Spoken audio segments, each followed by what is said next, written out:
मुजफ्फराबाद की खूबसूरती पर हमारे ब्यूरो चीफ डॉक्टर इम्तियाज़ मलिक की खसूसी रिपोर्ट। मुजफ्फराबाद आज़ाद कश्मीर का कैपिटल और 10 अजला में से एक खूबसूरत डिस्ट्रिक्ट है।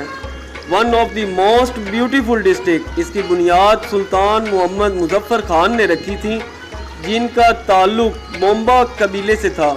ये 16वीं सदी के हुक्मरान थे। इसका महल वकूफ़ बहुत दिलचस्प है।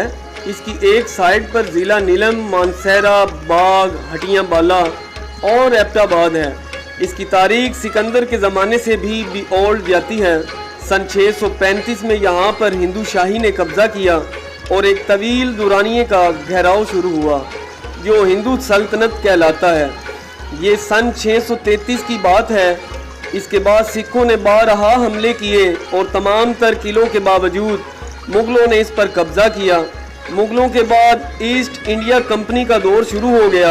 1834 में ईस्ट इंडिया कंपनी काबिज़ हो गई। इस शहर पर मुख्तलिफ अतराफ से हमले हुआ करते थे। यही वजह है कि मुजफ्फराबाद से पहले इसका नाम चक्रस बेक हुआ करता था। तमाम अतराफ से मुजफ्फराबाद देखा जा सकता है। प्याला नुमा शहर मुजफ्फराबाद, जो कभी चक्रस बेक हुआ करता था। मंशियारा नेशनल पार्क इसकी आम जगहों में से एक है। इसको 1982 में नेशनल पार्क का दर्जा दिया गया। पीर चुनासी एट टॉप पर वाक़ है, जिससे आपको बहुत खूबसूरत मनाजिर देखने को मिलते हैं। ये बहुत पहुँचे हुए बुजुर्ग थे, जिनका नाम पीर सैयद हुसैन शाह है। इनके मज़ार पर लोग विज़िट करते हैं और बहुत हसीन मंजर है। वहाँ पर पैराग्लाइडिंग भी होती है, हाइकिंग भी होती है और लाल किला बहुत मशहूर जगह है। ये बहुत पहले बनाया गया था मुग़लों की रोकथाम के लिए, और ये चक सल्तनत के दौर में बनाया गया, मगर इसके बावजूद तक तो ताराज करते हुए मुग़ल पहुंच गए। ये लाल किला कश्मीरियों की सल्तनतों के अरूजो ज़वाल की दिलचस्प दास्तान है। दरियाए नीलम की वाक आपको बहुत हसीन जगहों के मनाजिर की तरफ ले जाती है। दो बैल जहाँ दो दरिया मिलते हैं, मुजफ्फराबाद शहर के बीच में वाक़ है।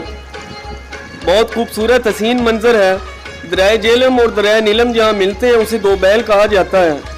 यहाँ कश्मीरी पुलाव जो ज़ाफ़रान से बनाया जाता है, जिसकी खसूसियत ये है कि मीठा और नमकीन दोनों जायके इसमें पाए जाते हैं। रोबन गोश्त, मक्खन से तैयार शुदा गोश्त की कढ़ाई, मेथी गोश्त, कुश्ताबा, बाल्टी गोश्त मशहूर डिशेज़ हैं।